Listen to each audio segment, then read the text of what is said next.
Pakistan, Zimbabwe और श्रीलंका के दरमियान कल से ट्राई सीरीज का आगाज़ होने जा रहा है। कल पाकिस्तान अपना ओपनिंग गेम जिम्बाब्वे के खिलाफ खेलने जा रही है। ये पहला मैच होगा ट्राई सीरीज का जो पाकिस्तान और जिम्बाब्वे के दरमियान जो वो रावलपिंडी के मकाम पर शाम को 6 बजे जो वो खेला जाएगा। इस मैच के लिए पाकिस्तान की प्लेइंग 11 क्या होगी, पिच रिपोर्ट क्या होगी, पूरा प्रीव्यू आप लोगों के सामने जो वो रखने जा रहा हूँ इस वीडियो के अंदर। अगर पाकिस्तान की वाइट बॉल परफॉर्मेंस की बात की जाए, अर्ली ऑन जो पिछले कुछ अरसे के अंदर आई, वो बड़ी ही कमाल की परफॉर्मेंस आई है वाइट बॉल के अंदर। हमने रीसेंट सीरीज जीती है श्रीलंका से, ओडीआई सीरीज, फिर उससे पहले T20 सीरीज साउथ अफ्रीका से ही, वहाँ पर ओडीआई सीरीज भी आई। अगर उससे पीछे चले जाएं तो हमने वेस्ट इंडीज़ का टूर किया, वहाँ पर भी हमने अच्छी परफॉर्मेंस दी। आप कह सकते हैं कि वाइट बॉल में हमारी टीम काफ़ी ज़्यादा ऊपर जा रही है परफॉर्मेंस के लिहाज से। बाकी इस ट्राई सीरीज़ के अंदर एक तरफ जिम्बाब्वे है, फिर श्रीलंका है, फिर पाकिस्तान, लेकिन सबसे ज़्यादा जो स्ट्रॉन्ग टीम है वो है पाकिस्तान की इस ट्राई नेशन सीरीज़ के अंदर। श्रीलंका को भी अगर आप देखेंगे तो वो एज अ T20 टीम में स्ट्रॉन्ग नहीं है। ओडीआई के अंदर वो स्ट्रॉन्ग थे, लेकिन हमने ओडीआई सीरीज़ मारी 3-0 से।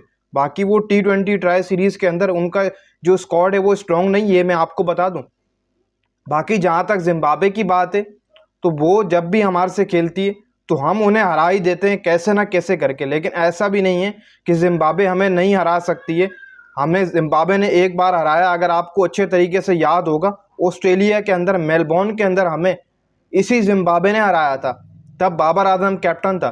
आप ये भी नहीं कह सकते कि जी जिम्बाब्वे अगर छोटी टीम है, छोटा नेशन, तो हम जो है वो आराम से खेलेंगे, हमारी विनिंग परसेंटेज ज़्यादा है, फिर हमारा होम ग्राउंड है, ऐसा भी नहीं जो वो आप कह सकते। क्योंकि रावलपिंडी की जो पिच है उसको अगर आप देखें तो वो स्पिन ट्रैक जो वो बनी हुई है, मतलब कि स्पिनर्स को फ़ायदा दे रही है।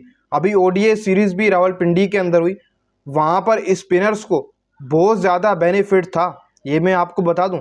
वैसे अगर आप पीछे चले जाएं तो रावलपिंडी की जो पिच है वो बैटर्स को बहुत ज़्यादा फ़ायदा देती है, लेकिन जो पूरी ओडीआई सीरीज़ गुजरी उसके अंदर हमने देखा रावलपिंडी के अंदर बॉलर्स को बहुत ज़्यादा फ़ायदा मिल रहा। तो आप कह सकते हैं कि T20 ट्राई सीरीज़ के अंदर जो कल से स्टार्ट होने जा रही है पाकिस्तान और जिम्बाब्वे के दरमियान, उसकी पिच रिपोर्ट भी अगर आप कहें तो वो यही होगी कि स्पिनर्स को फ़ायदा मिलने वाला। भाई साहब, पूरी ट्राई सीरीज़ के अंदर स्पिनर्स को फ़ायदा मिलने वाला, ये मैं आपको बता दूं। तमाम ट्राई सीरीज़ के मैचेस एक ही वेन्यू पर खेले जाने रावलपिंडी के अंदर। पहले लाहौर भी था लेकिन फिर चेंज किया गया और एक ही वेन्यू के ऊपर ही जो वो ट्राई सीरीज़ को करवाने का फैसला किया गया। कल पहला मैच है पाकिस्तान और जिम्बाब्वे के दरमियान, तो पिच आप कह सकते हैं कि स्पिनर्स को थोड़ा बहुत सूट करेगी और वहीं पर बैटर्स को इस विकेट के ऊपर थोड़ी बहुत ही सिर्फ मदद मिल पाएगी। बीच में या शुरू में या फिर एंड के अंदर जाकर बैटर्स को थोड़ी बहुत मदद मिलेगी। टोटल अगर टोटल की बात करें तो टोटल यहाँ पर मुझे ऐसा लगता है कि 160 170 ऐसा बन भी जाए तो ये बहुत बड़ी बात हो जाएगी, मुझे ऐसा लगता है। क्योंकि जैसी ओडीआई सीरीज़ गुजरी है उसको अगर आप उठाकर देखें तो 50 ओवर में 200 बड़ी मुश्किल से जाकर जो बन रहा था इस सीरीज़ के अंदर रावलपिंडी के अंदर। तो आप उसी को रिकॉर्ड को सामने रखते हुए मैं यही फैसला कर रहा हूँ कि शायद 160 170 अगर इस रावलपिंडी की पिच के ऊपर बन जाए तो बहुत बड़ी बात हो जाएगी। लेकिन हम ये भी नहीं कह सकते कि जी पिच को चेंज नहीं किया जा सकता। हम तो यही कहेंगे कि जी T20 क्रिकेट है तो पिच तो बैटिंग साइड की तरफ होनी चाहिए। लेकिन पाकिस्तानी क्रिकेट बोर्ड ने जो क्वार्टर्स हैं उन्होंने पिच को जो निखार दिया है वो स्पिनर्स को जो बेनिफिट देने के लिए जो वो निखार दिए कि स्पिनर जो मदद ले सकें। लेकिन कुछ ज़्यादा ही स्पिनर्स को जो मदद मिल रही है रावलपिंडी के अंदर, जो कि शायद ऐसा नहीं होना चाहिए। बीच बीच में मदद मिलनी चाहिए जैसे पहला होता था और हमारे बैटर्स को भी फ़ायदा मिलता था जाकर। लेकिन अब तो शायद मुझे ऐसा ही लगता है कि स्पिनर्स को अगेन रावलपिंडी के अंदर फ़ायदा मिलने जा रहा है ट्राई नेशन सीरीज़ के अंदर। बाकी जहाँ तक पाकिस्तान की प्लेइंग 11 की बात है तो प्लेइंग 11 के अंदर पाकिस्तान की सैफजादा फरहान और साइम अयूब आपको ओपनिंग करते हुए दिखाई देंगे। ये ओपनिंग स्लॉट है पाकिस्तान का।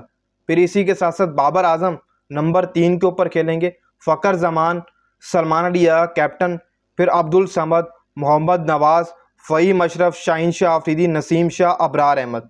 ये पाकिस्तान की प्लेइंग 11 इस वक्त बताई जा रही है। लेकिन मैं यहाँ पर समझता हूँ कि क्या पता चेंजिंग हो, उस्मान तारिक हैं उनको खिलाया जाए, अबरार को बिठाया जाए, नसीम को बिठाकर वसीम जूनियर को खिलाया जाए, क्योंकि वसीम जूनियर की परफॉर्मेंस भी काफ़ी ज़्यादा बेहतरीन आई है। तो यहाँ पर भी मैं समझता हूँ कि एक तो चेंज होनी चाहिए। वसीम जूनियर को आप लेकर चलें साथ, जैसी उस लड़के ने परफॉर्मेंस दी है उसका हक बनता है कि आप उसको 11 के अंदर खिलाएं जैसी वो बॉलिंग कर रहा है। तो बाकी स्पिनर्स की जहाँ तक बात है तो साइम भी डाल लेता है, साइम तो ऑलराउंडर बना हुआ है। फिर सलमान अली आ गया, वो भी स्पिन डाल लेता है। इसी के साथ साथ मोहम्मद नवाज है। फिर आप नीचे बॉलर्स के अंदर एक रेगुलर स्पिनर भी खिलाएंगे, वो अबरार अहमद हो सकता है, उस्मान तारिक हो सकता है, आप कोई भी कह सकते हैं। लेकिन पाकिस्तान की जहाँ तक जो प्लेइंग 11 कन्फर्म है वो एक मरतबा फिर से मैं आपको बता देता हूँ। साहिबजादा फरहान, साइम अयूब ये ओपनिंग करेंगे, बाबर आजम आ जाएंगे 3 पर, 4 पर फ़खर जमान, फिर सलमान अली आगा, अब्दुल समद, मोहम्मद नवाज, फ़हीम अशरफ और शाहीन शाह अफरीदी। यहाँ तक पाकिस्तान की प्लेइंग 11 कन्फर्म है। बाकी नसीम और अबरार के ऊपर आप कह सकते हैं कि थोड़ा बहुत चांस हो सकता है कि नसीम की जगह वसीम जूनियर को मौका दिया जा सकता है, अबरार अहमद की जगह उस्मान तारिक को मौका दिया जा सकता है। ऐसे करके जो पाकिस्तान की प्लेइंग 11 जो वो रह सकती है, उम्मीद है आपको समझ आई होगी। बाकी जहाँ तक जिम्बाब्वे की बात है तो हम वन साइडेड जिम्बाब्वे को हराएं पहला T20 मैच जो कल ट्राई सीरीज़ का खेला जाना, ये पूरी ट्राई सीरीज़ हमें वन साइडेड जीतनी चाहिए। ये मैं आपको बता दूं, श्रीलंका भी इतनी नहीं है, जिम्बाब्वे भी इतनी नहीं है। दोनों टीम्स को हमें वन साइडेड जो वो ये ट्राई नेशन सीरीज़ मारनी चाहिए, और बनता भी है भाई। आपके पास इतना टफ स्क्वाड, फिर प्लेइंग 11 बाबर आजम है, साहिबजादा फरहान है जो परफॉर्मेंस देते हुए आ रहे हैं, साइम अयूब, बाबर की सेंचुरी है, फ़खर जमान ने ओडीआई सीरीज़ के अंदर काफ़ी ज़बरदस्त परफॉर्मेंस दी है, सलमान अली आगा ने ओडीआई सीरीज़ के अंदर ज़बरदस्त परफॉर्मेंस दी है, नवाज अर्ली ऑन विकेट्स लेकर दे रहा है। तो आप कह सकते हैं कि हमें ये ट्राई सीरीज़ पूरी की पूरी वन साइडेड श्रीलंका और जिम्बाब्वे को मारनी चाहिए और जीतनी चाहिए हमें ट्राई सीरीज़, और वो भी वन साइडेड ट्राई सीरीज़ जीतनी चाहिए।